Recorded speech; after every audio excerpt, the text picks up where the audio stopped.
I just got interrupted by a recorded voice that says, "Hello, the FBI reports." And I decided that it really wasn't the FBI who was interested in my well-being, it was someone else who was interested in their well-being. I'm sure that telemarketers could probably talk about their techniques, but in this case, because it was a recorded voice, I have no way of knowing. But I just thought I'd share this with you. It sometimes irritates me, sometimes, for whatever reason, it amused me this time that this recorded voice invoking the FBI should try to improve my piano practicing in some fashion. In any event, I'm done with this particular disembodied voice, and I'll go back to my disembodied voice. Maybe hope that I can integrate it with my body and stop making it feel disembodied. In any event, we're working on this somewhat peculiar... I see. There's certainly recurrence here. Lots of fourths. Sevenths. And then this C-sharp E open triad.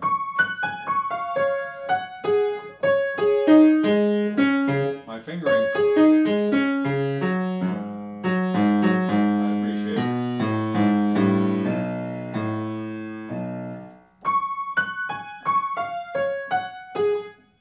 So, this seventh recurs. The seventh turns into a filled-in, well, seventh.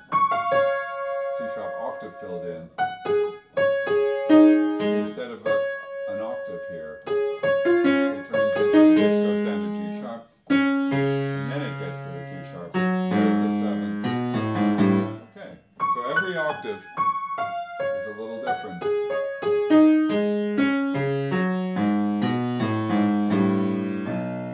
Now let's see how the right hand interacts with it.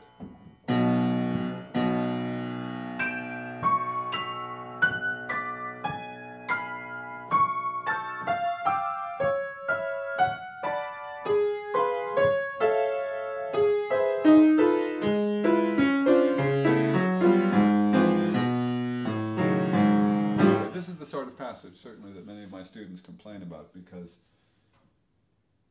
the initial sense of what's going on is not obvious.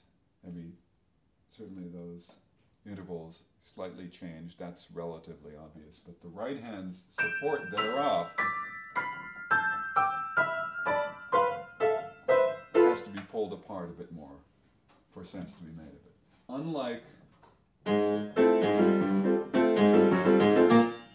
that melodic interaction, I'm not sure that we're going to find much of a melodic interaction here. Let's see.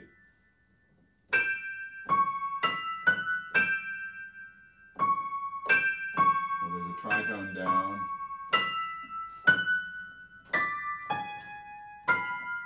So I'm not hearing a linear interaction between, say, the thumb notes of the right hand and the left hand, and they're not marked that way either, because Prokofiev distinctly writes, and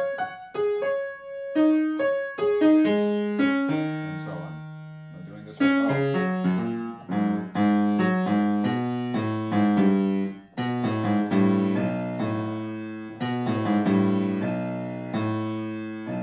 He distinctly writes quarter notes in the left hand and eighth notes with rest in the right hand. So the right hand is decorative. Debussyan. There is recurrence, that's nice. These intervallic relationships here. Closed hand position, open, closed, open. Even the voicing and spacing. I've got the second on top, opening up to a ninth. So I've got a fifth with a sixth on top, twice in a row. An intervening chord, yes, and I have it marked even. To here, to here, to here.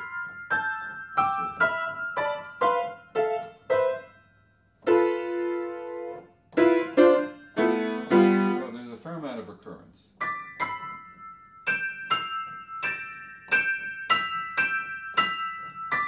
I have to note to myself that the third finger that I'm using on D goes down a whole third. It doesn't go down to the next, to the adjacent key goes down a third.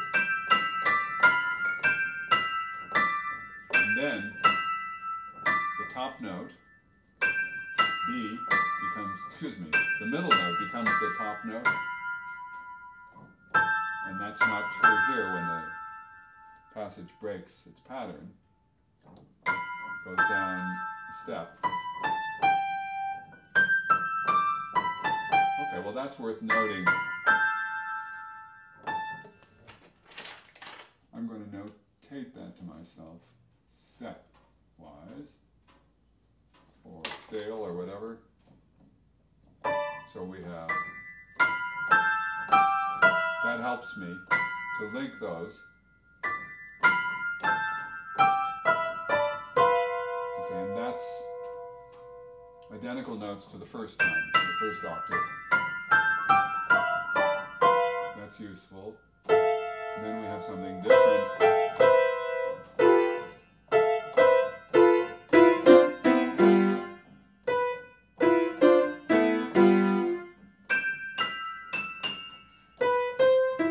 Same half step and white note relationship as at the beginning, just on different pitches.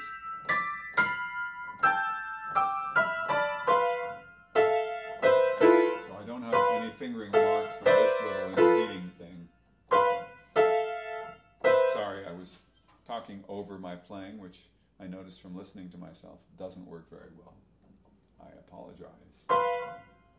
To me and to you.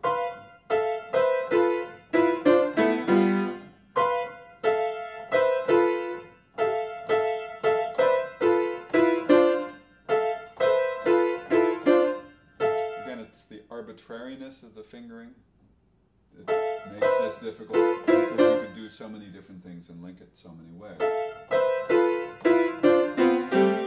The groupings that are obvious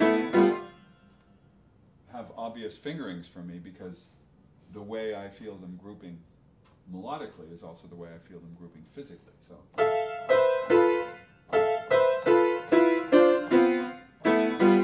let's see how they interact.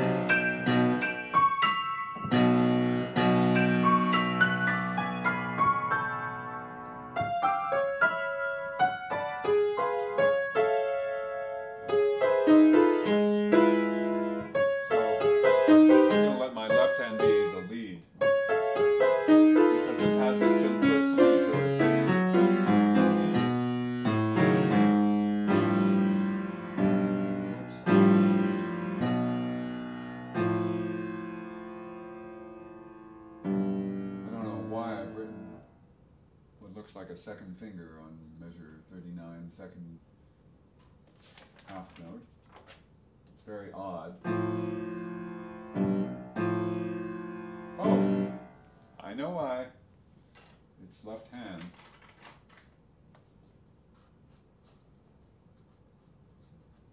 I'm going to be very clear about that.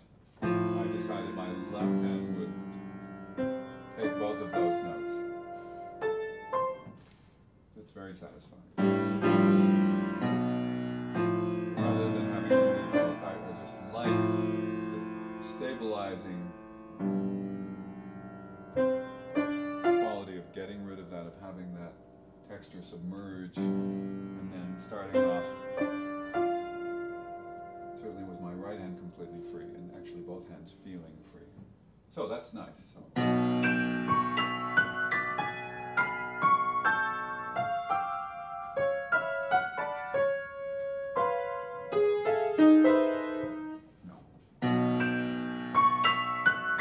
Interestingly, the pattern in the right hand precedes the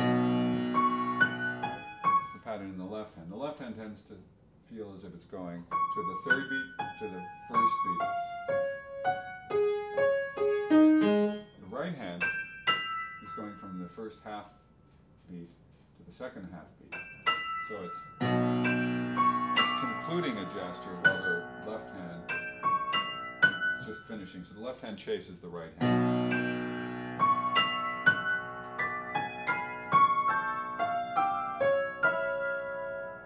Now here.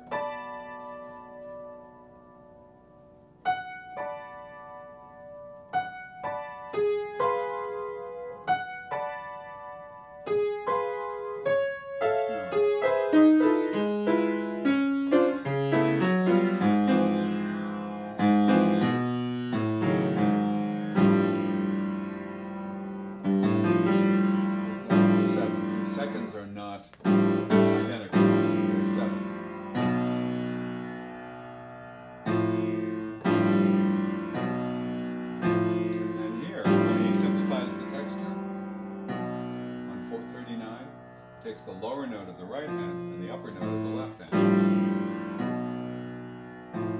which actually makes for a more consonant interval.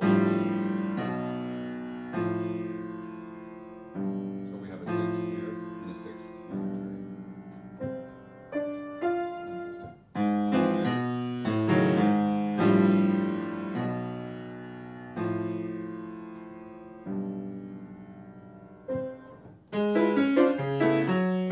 I'm going to work backwards.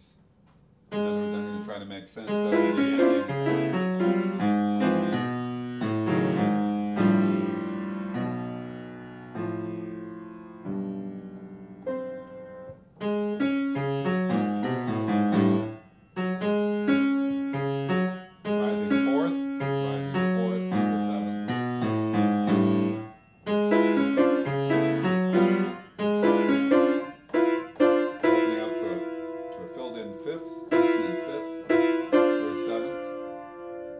Consonant sound both times. They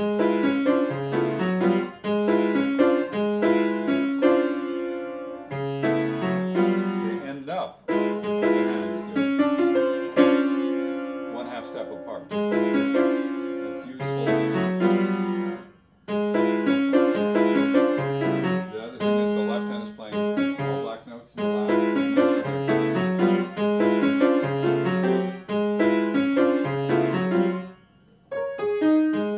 Interestingly, what I was just practicing then was 2-1-5, but that's not the finger that I had chosen. So I have to decide. The problem with my fingering, 1, 2, 3, 5, these 4 descending ones, is it doesn't show me this parallel, these 2 rising fourths.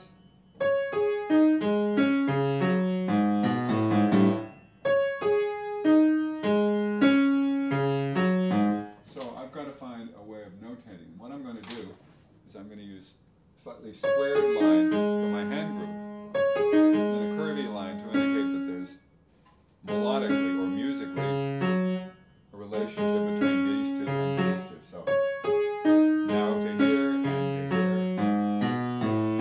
here. That often happens, of course, that a hand group and an arm choreography, for example, do not jibe with one another. Too bad. That a musical gesture and a physical gesture do not jibe with one another. Too bad. We have to be able to identify those elements and not get sucked into thinking, ooh, this is so comfortable, but it states the music the wrong way, or this is so uncomfortable because I'm trying desperately to make music, but my body is betraying me while I'm trying to make music efficiently and well and convincingly. So that's the tongue twister syndrome, shall we say, that the arrangement of sounds that the ear wants is not the arrangement of sounds that the body embraces. So you have to find a way of having your body embrace the solution and make music out of it at the same time. And that's one of the puzzles at times. So here and here.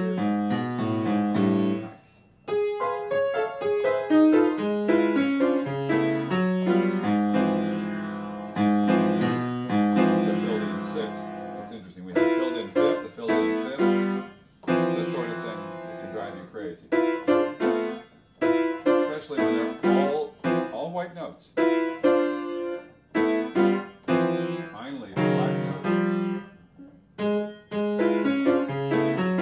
Sixth. Sorry. And then the alternation changes. It's alternating every time.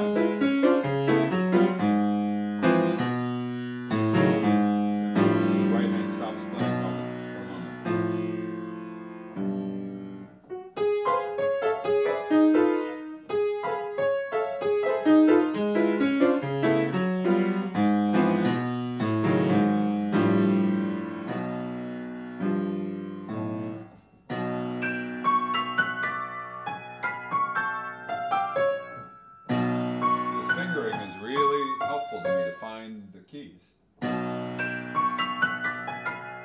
3, 5 gets me the notes.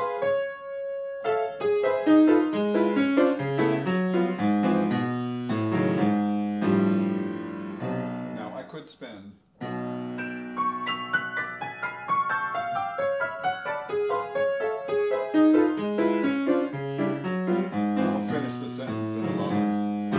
could spend some time memorizing this, making sure I understand it all. But right now my greatest concern is that while reading it, it's no longer reading. In other words, my body is responding to the cues it sees in the score, but I'm not reading every note on the score. I'm not that concerned because I'm starting to feel the familiarity both of the sounds and the sensations that go along with I pedaled far too long.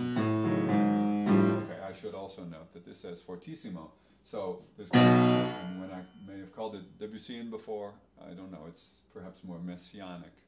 Although he came later, so very crystalline, icy.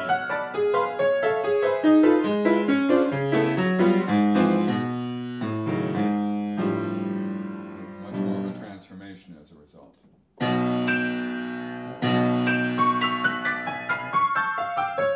Now you see, I do not like it to be that clear in the left hand. He has an indeterminate kind of length for that. So I'm not going to use sostenuto pedal. I'm just going to let the damper pedal gradually bleed out.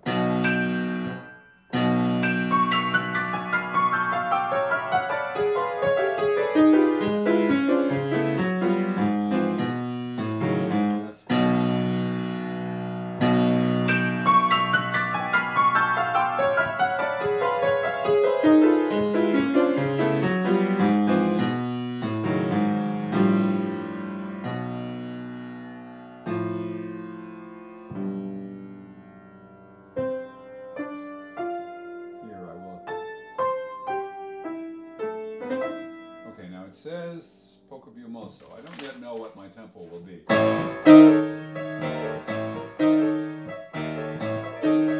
Something like that probably. So 1, 2, 3, 4. 1, 2, 3, 4. 1, 2, 4. 1, 2, 3, 4. 1, 2, 3, 4. 1, 2, 3. That would be.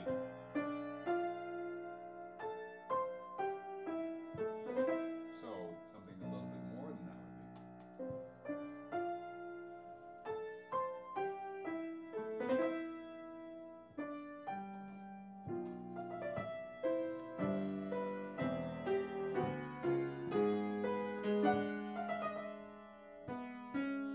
So I'm going to notate to myself in 2 because that's the feel I'm getting right now, assuming that I'm going to edge the tempo forward in that fashion. I'm going to stop here because I think I've accomplished something and I need a bit of a breather. So I'll see you soon. Bye-bye.